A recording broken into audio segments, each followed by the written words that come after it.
যে এটার কাজ শুরু হয়েছে, মিটিং আমরা হয়েছে, 2টা মিটিং হয়েছে। মহার্ঘ ভাতাটা ভেরি রিসেন্টলি হবে। সকল সরকারি কর্মকর্তা এবং কর্মচারীদের জন্য মহার্ঘ ভাতা নিয়ে দারুণ সুখবর দিল সরকার। বিশেষ করে 11 থেকে 20তম গ্রেডের কর্মচারীরা বেশি সুবিধা পাবেন এই মহার্ঘ ভাতায়। অলরেডি 2টি মিটিং সম্পন্ন হয়েছে, আর এই কারণে মহার্ঘ ভাতা কার্যকর হচ্ছে দ্রুতই।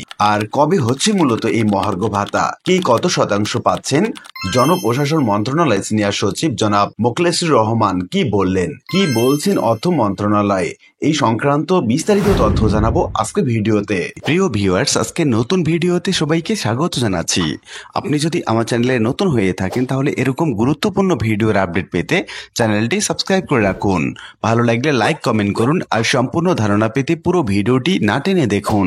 তাহলে শুরু করা যাক। যমুনা টিভি নিউজে বলা হচ্ছে, আলহামদুলিল্লাহ ইতোমধ্যে 2টি মিটিং সম্পন্ন হয়েছে, খুব দ্রুতই প্রজ্ঞাপন পাবেন। বর্তমান ফাইল অর্থ মন্ত্রণালয়ে আছে, আমরা বিস্তারিত জেনে নিচ্ছি।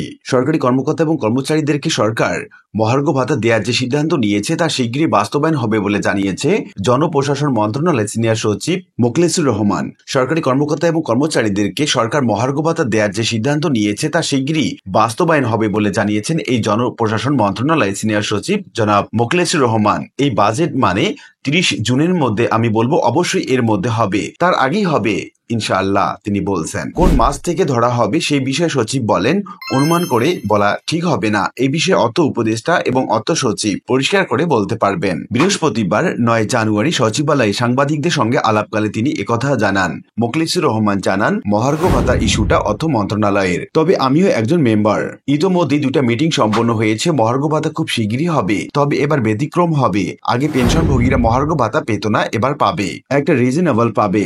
পরের বছর ইনক্রিমেন্টের সময় এই মহার্ঘ ভাতাটা তার বেসিকের সঙ্গে যুক্ত হবে। আর মহার্ঘ ভাতা নিয়ে এই মোখলেসুর রহমান তিনি যেসব মন্তব্য করেছেন তার সারসংক্ষেপটা আমি সংক্ষেপে বলছি। তিনি বলছেন, মহার্ঘ ভাতা ইস্যুটা অর্থ মন্ত্রণালয়ের, তবে আমিও একজন মেম্বার। ইতিমধ্যে 2টা মিটিং সম্পন্ন হয়েছে, মহার্ঘ ভাতা খুব শিগগিরই হবে, তবে এবার ব্যতিক্রম হবে জানিয়ে জনপ্রশাসন মন্ত্রণালয়ের সিনিয়র সচিব আবার বলেন, আগে পেনশনভোগীরা মহার্ঘ ভাতা পেত না, এবার পাবে, একটা রিজনেবল পাবে। পরের বছর ইনক্রিমেন্টের সময় এই মহার্ঘ ভাতাটা তার বেসিকের সঙ্গে যুক্ত হবে। এই বাজেটে মহার্ঘ ভাতা কার্যকর হবে কিনা এক প্রশ্নের উত্তরে তিনি বলেন, এই বাজেট মানে 30 জুনের মধ্যে, আমি বলবো অবশ্যই এর মধ্যেই হবে, তার আগেও হতে পারে ইনশাআল্লাহ, সাংবাদিকদের প্রশ্নের উত্তরে বলছেন। শেষে তিনি যে মন্তব্যটি করেছেন, তিনি সেখানে বলা হচ্ছে, এই বাজেট মানে 30 জুনের মধ্যে, আমি বলবো অবশ্যই এর মধ্যে হবে, এর আগে হবে ইনশাআল্লাহ। এই কথার মধ্যে লুকিয়ে আছে যে কোনো সময় এই মহার্ঘ ভাতার প্রজ্ঞাপন জারি হতে পারে। আশা করি বিষয়টি বুঝতে পেরেছেন।